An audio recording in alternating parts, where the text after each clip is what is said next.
Last time I showed off a new process to type people in the objective personality system. The idea was that instead of looking at emotional states, we assign words to functions in animals based on their definition. We then count those words, and from that percentage difference, we infer the dominant one. Over the last few months, I've been testing this method on over 60 people for both the observer versus decider coin, as well as the sensory versus intuition coin. And today, I finally want to get into the actual numbers of the process, some of its problems, and what the plan for the future is. Let's start with the sensory versus intuition coin because it's a bit more straightforward. I tested 31 people on the sensory side and 31 people on the intuition side. Both introverted and extroverted functions are more or less equally represented, as are observers and deciders, and masculine and feminine S.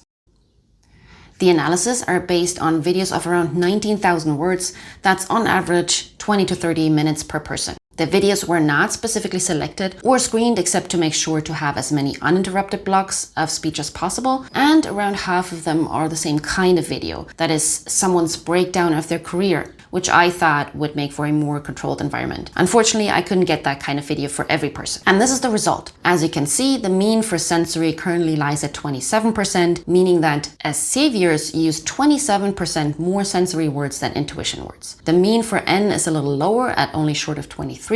That means that on average, there's a 50% difference between a clear N savior and a clear S savior. Of course, it's quite a large spread. Some are definitely way clearer than others, and I think that's because of the pretty low amount of words that I analyzed. I think that with a higher word count, both the very clear results will drop and the less clear results will get clearer, making for a tighter spread and possibly a lower mean. I've defined two cutting off points. One is for false positive, that's anything below -5%, and one is for as yet unidentified, which is everything below 5%. With this cutting off range, we have one person on the sensory side and two people on the intuition side as unidentified. Now, is 5% too low? I admit that if I didn't know someone's type, I would probably not feel certain until I arrived at least a 10% difference. What about that difference between the mean for N and S? Why is N so much lower? Well, maybe I'm missing some N words and so I'm slightly underreporting N. But it might also be the case that there simply are more S words. And so a different measure might be necessary where we don't look at the absolute difference between the amount of S or N words, but rather a difference compared to the mean instead. This would then obviously change the cutting off points for false positives and unidentifieds as well.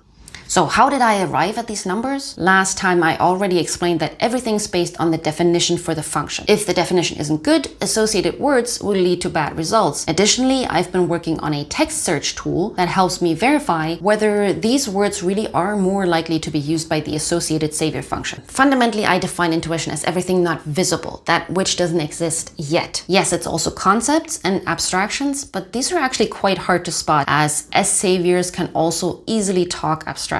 So because it's about things that don't exist yet, we're looking for words tied to, for example, imagination. Here you see me type a string of words related to that concept. It contains the roots for words like vision, idea, dream, creativity, and we get a pretty substantial difference. You can, and in fact should, calculate the differences for each word separately first, but the idea is to make sure that word families or synonyms, anything that falls under the same context umbrella, follows a similar distribution. Otherwise, the definition itself might be questionable. Other things that don't exist are hypothetical things. So you see that we're looking for what ifs and speculation in the present, but also the past. One thing to keep in mind is that while it's nice to have these huge differences of almost 50%, when the rate is low, that means anything between 1 and 3, it means that these words are rarely used, and so individual people can and will throw off the average. Would, of course, belongs in the same category, but the problem is that would is also used to talk about the past. With this simple text finding tool, I can't distinguish between the two, but even so, there's a difference in favor of N. With this higher rate that is above 7 compared to what we had before, which was around 2, percentage differences won't be as pronounced anymore. So I would say that this is still somewhat significant. Of course, another thing that doesn't exist yet is the future. Not as pronounced, but again, a very high rate, so maybe still significant. Words relating to abstractions are not said very often, so take them with a grain of salt. Then we have the words that are about the ungraspable, felt senses, beliefs, as opposed to sensory proof. The last one I will show off is a bit weird, really, literally, actually. Why is this something N saviors like to say more? Maybe they are more fascinated with things that don't fit the expected pattern. Now, I also tracked words that I'm not going to showcase here. Some of them are hard to demonstrate. Others are said either too often in different contexts that change the meaning of the word, or they're said too little and so we don't have enough data yet. But they're all words fitting these definitions of intuition.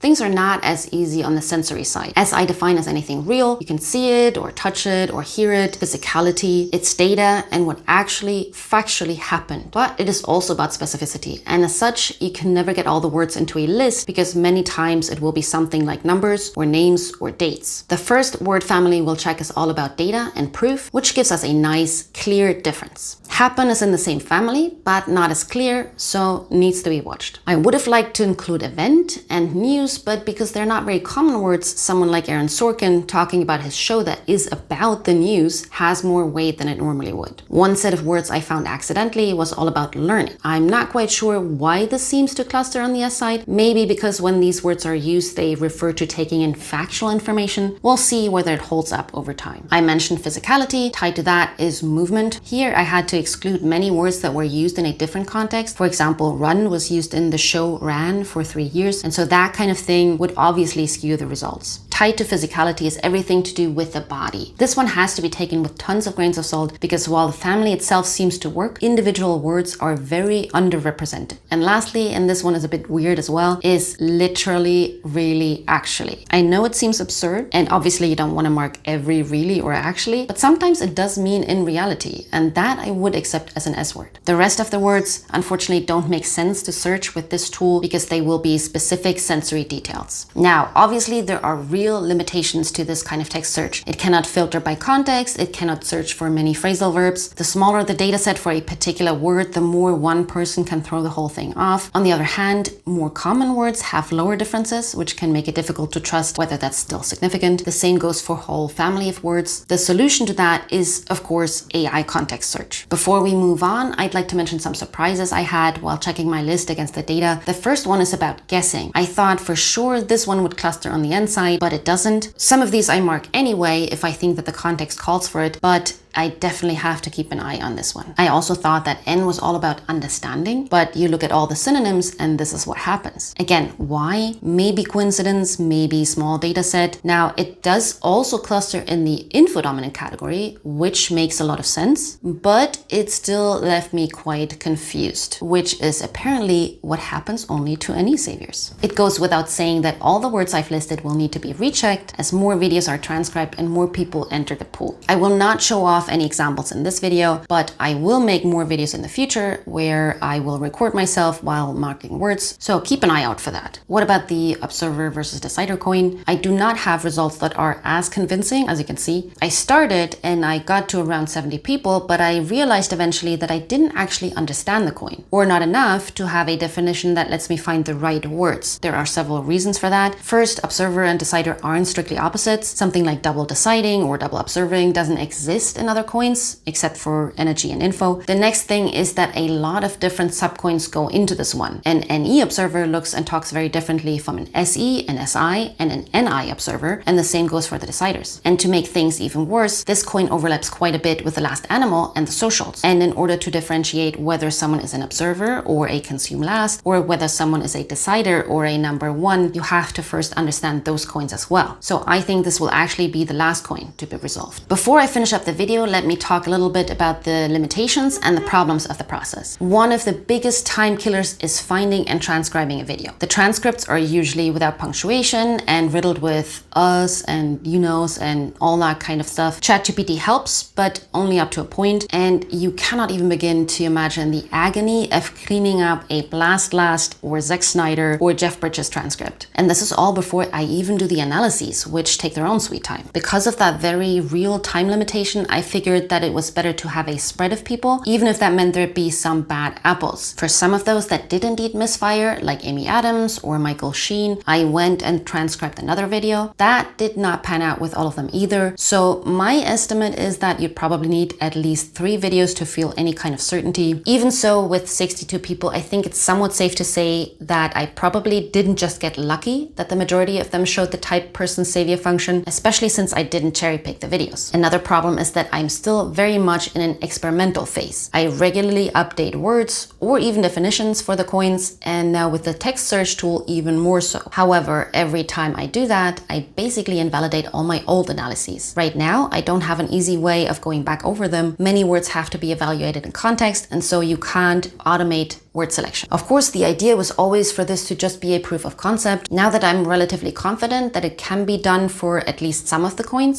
the next step will be to train an AI to do the analyses instead. Lastly, will there be false positives or false negatives? Absolutely yes. It's just a matter of time. And this is what's to be expected with this kind of science. With more data and better definitions and words, hopefully that can be kept to a minimum. The good thing about this process is that everyone has the same data. So whatever words and definitions are being settled on, this will then be the standard for every typing. And while that might not always be accurate, it can be replicated. And that will hopefully pave the way for this typology to become a recognized science. So I hope this gave you a first impression of how well the method works. Like I said, nothing is set in stone yet, even with the N versus S coin, but we're getting there, I think. Like I said in the last video, the plan is to make this app and its data publicly available. And that will happen soon, but only with limited access at first. So if you're interested in collaborating, whether it is with double-checking analyses, helping refine definitions and words, transcribing more videos, or working on training an AI, let me know. Also, there will be a lot more videos coming up about really funny and cool and unexpected word distributions that I've come across and researched for this video. So subscribe if you're interested in learning which types actually say the words truth, I love, and interesting the most.